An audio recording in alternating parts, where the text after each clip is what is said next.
जन्मिनींना 9 महिन्यांमध्ये अनेक त्रास होत असतात। यामध्येच उलटी, मळमळ तसेच थकवा जाणवणे हे त्रास प्रकर्षाने जाणवतात। अशा वेळी कोणती औषधे घेतली तरीही ती पोटात राहत नाहीत।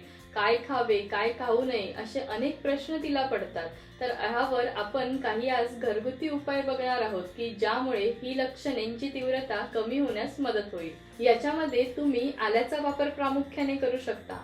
आल्यामध्ये अँटिनॉशिया हा गुणधर्म आहे। हे आलं तुम्ही पाण्यात उकळून ते पाणी पियाला किंवा हे आलं तुम्ही गुळाबरोबर मिक्स करून त्याच्या गोळ्या खाल्ल्या तर तुम्हाला उलटी, मळमळ यापासून आराम मिळतो। परंतु याचा जास्त प्रमाणात वापर टाळावा। दुसरा उपाय म्हणजेच लिंबाचा ताजा रस, लिंबू पाणी, लिंबू सरबत यांचा वापर यामध्ये तुम्ही करू शकता। अति प्रमाणात उलट्या किंवा मळमळ यामुळे त्या स्त्रीला थकवा आलेला असतो। त्याचबरोबर अति प्रमाणात उलट्या झाल्यामुळे तिचं डिहायड्रेशन झालेलं असतं। अशा अवस्थेमध्ये लिंबाचा रस तुम्हाला यापासून आराम देतो। लिंबाचा वास जरी घेतला तरी काही जणांना मळमळीपासून आराम मिळतो।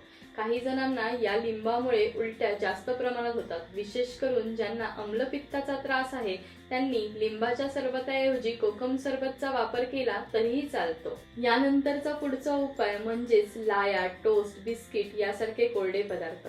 काही जणांना सकाळी उठल्याबरोबर रिकाम्या पोटी खूप उलट्या होतात। अशा वेळी पाणी न पिता तुम्ही लाया, बिस्किट किंवा एखादा टोस्ट जर खाल्ला तर त्यामुळे पित्ताच्या द्रवत्वांचं शोषण होतं व उलट्या कमी होण्यास तुम्हाला मदत होते। यानंतरचा उपाय म्हणजेच द्रव पदार्थ। उलट्यांमुळे शरीरातील पाण्याची कमतरता झालेली असते। अशा वेळी नारळ पाणी, ताक किंवा पाणीही थोड्या थोड्या प्रमाणात सेवन केले तर ते पचण्यास मदत होते व शरीरातील पाण्याची कमतरता याने दूर होते। याचबरोबर काही जणींना जळजळ असते। अशा वेळी थंड दुधामध्ये खडीसाखर घालून त्याचं तेही पिण्यासाठी तुम्ही वापरू शकता। या सगळ्या बरोबरच तुम्ही डाळिंबाचं सेवन करू शकता।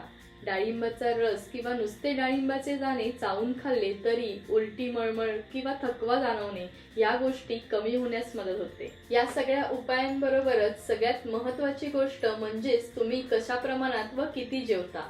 जास्त प्रमाणात जर तुम्ही एकाच वेळी जेवण घेतलं तर ते जेवण जास्तीत जास्त बाहेर पडू शकतं।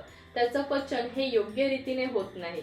तर अशा वेळी तुम्ही जेवणाचे 5 ते 6 भाग करून ते भाग थोड्या थोड्या प्रमाणात सेवन करा, ज्यामुळे तुमचं अन्न तुम्हाला पचण्यास मदत होईल व उलटीपासून आराम मिळेल। पण जर या उलट्या, मळमळ खूप जास्त प्रमाणात होत असेल, तुम्हाला अशक्तपणा खूप जाणवत असेल, तसेच तुमचं वजन कमी होत असेल तर डॉक्टरांचा सल्ला मात्र अवश्य घ्या।